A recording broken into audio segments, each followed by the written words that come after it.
Hello, my friends. Welcome back. This one begins with a drip. Not a breakdown.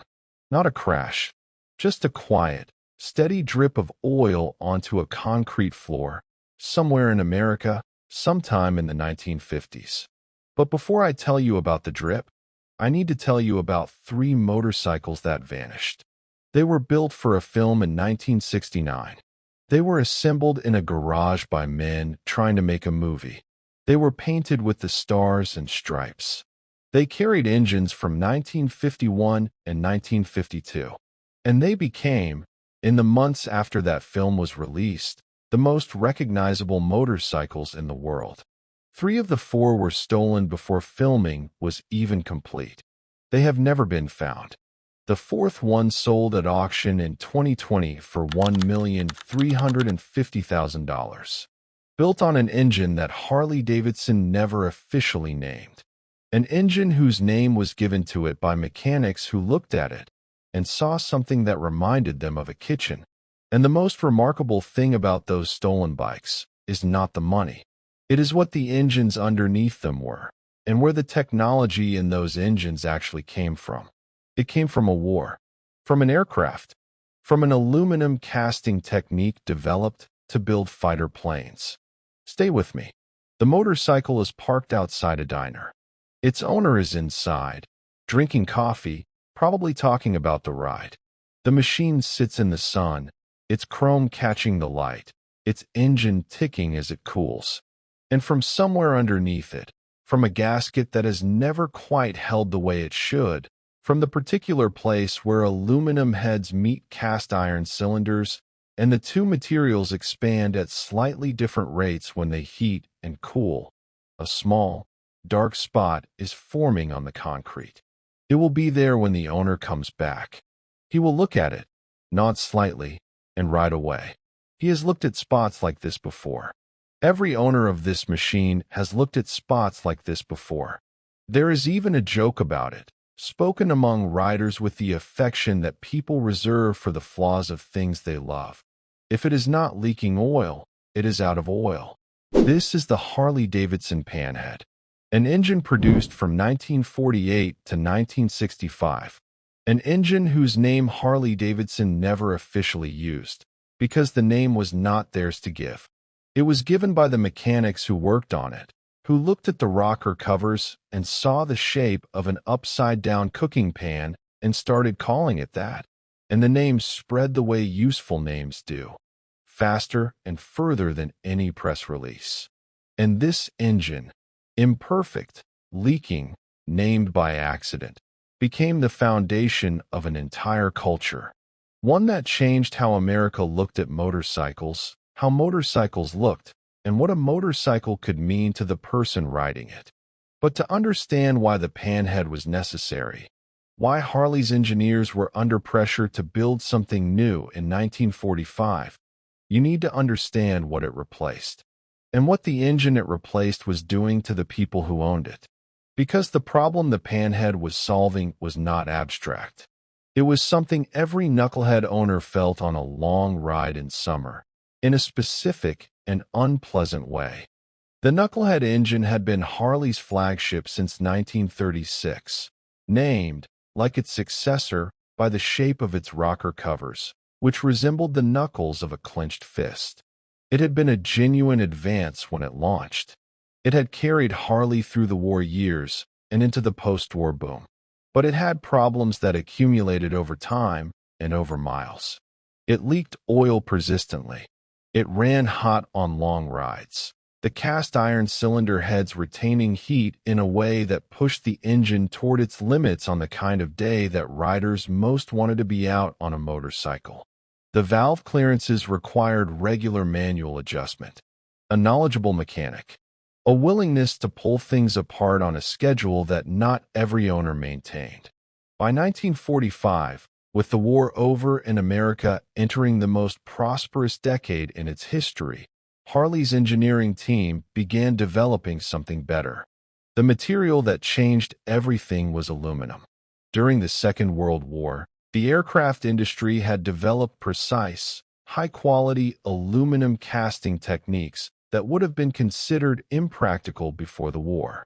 The Hellcat fighter, among other aircraft, relied on aluminum components cast to tolerances the pre-war industry could not have achieved economically.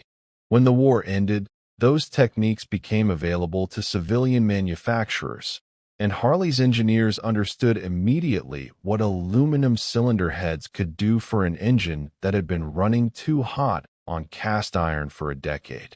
A technology that won the war ended up underneath a motorcycle parked outside a diner in post-war America. And the two innovations in the 1948 engine, neither of which was perfect from the first day, produced a character that riders either loved entirely or struggled with completely. Here is exactly what those innovations were, and exactly where they fell short before Harley fixed them. The Panhead arrived in 1948 with two innovations that, between them, defined its character. First, aluminum cylinder heads. They conducted heat 4 times more efficiently than the cast iron they replaced. The engine ran cooler. The rider felt the difference on a long summer day, on a road that went further than expected, in the kind of riding that the Knucklehead had always managed but never quite enjoyed. Second, hydraulic valve lifters. The first time this technology had appeared in a production motorcycle engine. Previously, valve clearances were set manually and required periodic adjustment as components wore. Hydraulic lifters adjusted themselves automatically, maintaining correct clearance regardless of temperature or wear. The engine ran quieter. The maintenance schedule became less demanding. Neither innovation was perfect from the first day. The original 1948 engines positioned the hydraulic lifters at the top of the valve train, and the oil pressure at that location was not always sufficient to keep them properly filled. Some early engines pumped poorly. Some riders experienced lifter noise that should not have been there. By 1949, Harley had redesigned the oiling circuit to move the lifters lower, where the oil supply was more consistent. The problem was resolved. The oil drip, however, remained. And over the next 17 years, that same engine lived inside 4 different motorcycles, each with its own name, each representing a distinct chapter in what a Harley Davidson could be. If you own one of these machines, or have ever wanted to, the names of these 4 chapters will mean something to you. Here is what each one was, and what it gave the rider that the previous version had not. 1948, the Springer. The Panhead arrived first in a chassis that still used the old Springer front fork. Sprung steel blades absorbing road shock with a directness that every rider felt in their hands. Beautiful, honest, limited in ways that a generation of returning soldiers had started to question. 1949, the Hydroglide. Telescopic hydraulic forks replaced the Springer, the kind of front suspension that every motorcycle in the world now uses as the default. The ride smoothed. The name told you exactly what you were getting: hydraulic and glide. 1958, the Duo Glide. Rear suspension arrived. Dual hydraulic shocks where there had been nothing but rigid steel between the wheel and the frame. Riders who had been absorbing every road imperfection directly through the seat now had something working on their behalf. The long-distance ride became something a person could arrive from without spending the next day recovering. 1965, the Electroglide. A button replaced the Kickstarter. A 12-volt system.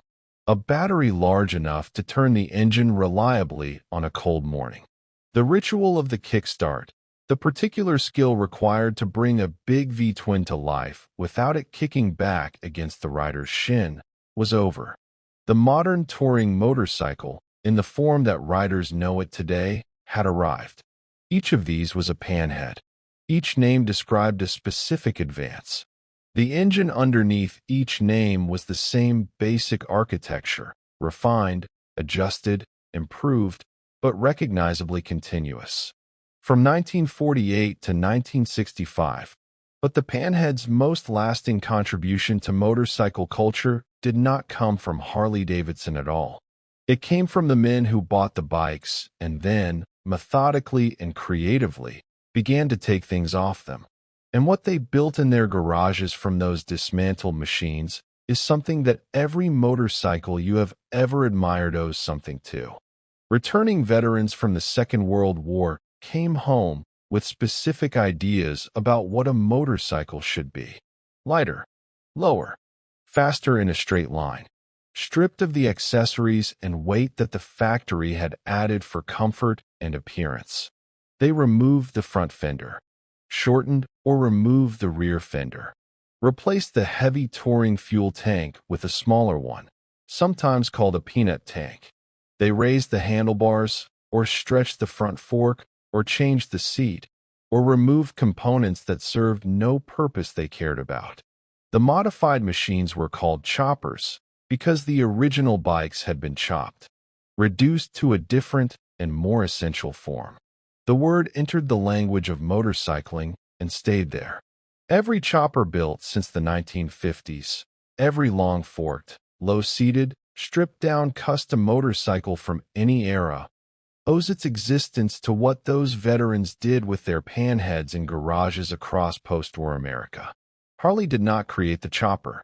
Its customers did, with Harley's engine, in their own time, without permission.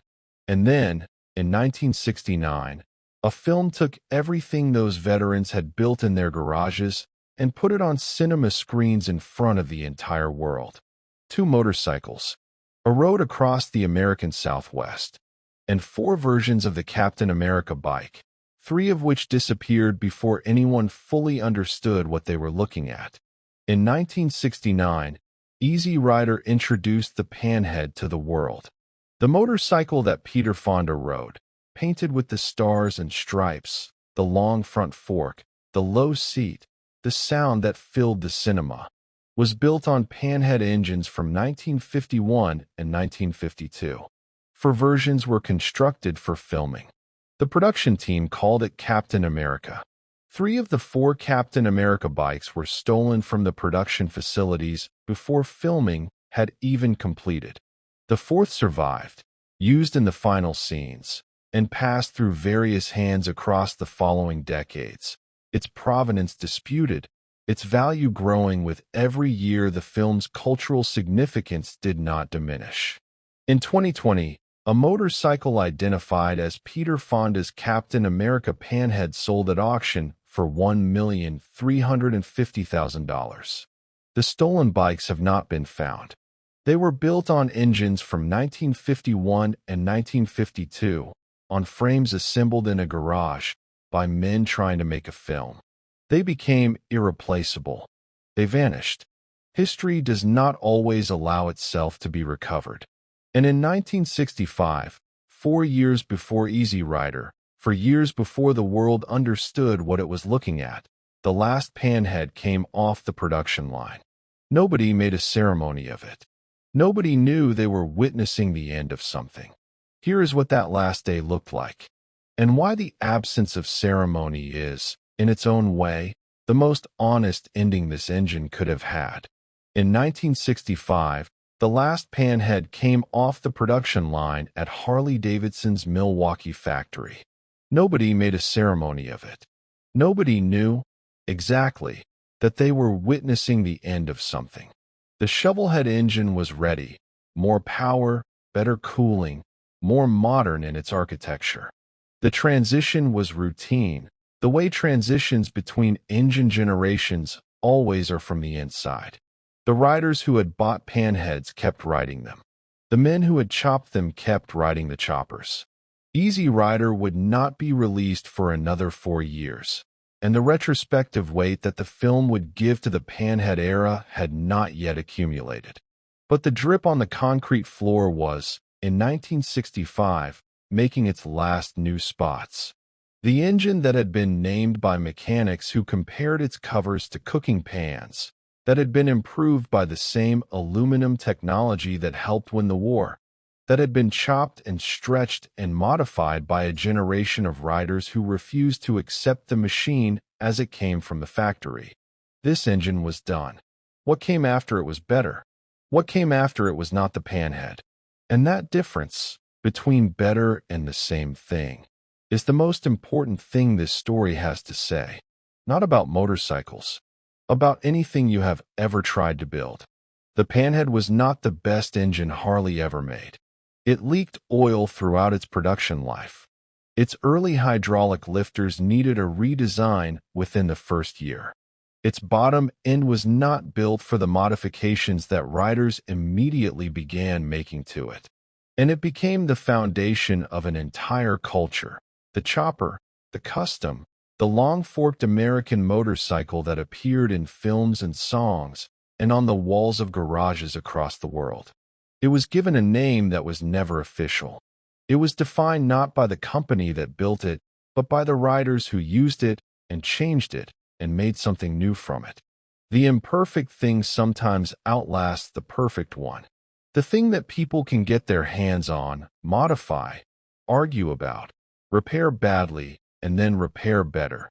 That thing accumulates meaning in a way that the finished, sealed, untouchable object never does. The Panhead was always leaking. It was always, in some sense, unfinished. And that is exactly why it has never been forgotten. My friends, if the thing you are building has imperfections, if it leaks, if it requires adjustment, if the people who use it have found ways to make it into something you did not entirely intend, that is not failure. The Panhead was improved by the people who owned it, named by the people who fixed it, made legendary by the people who refused to ride it as it came from the factory, and instead made it into something that expressed who they were. What you build is not finished when it leaves your hands. It is finished when the people who use it are done with it. And the best things are never finished at all. Before you go, tell me in the comments which part of this story stayed with you. Was it the name that Harley never officially gave, coined by mechanics who saw a cooking pan in the rocker covers? The Hellcat fighter plane aluminum that ended up in a peacetime motorcycle parked outside a diner?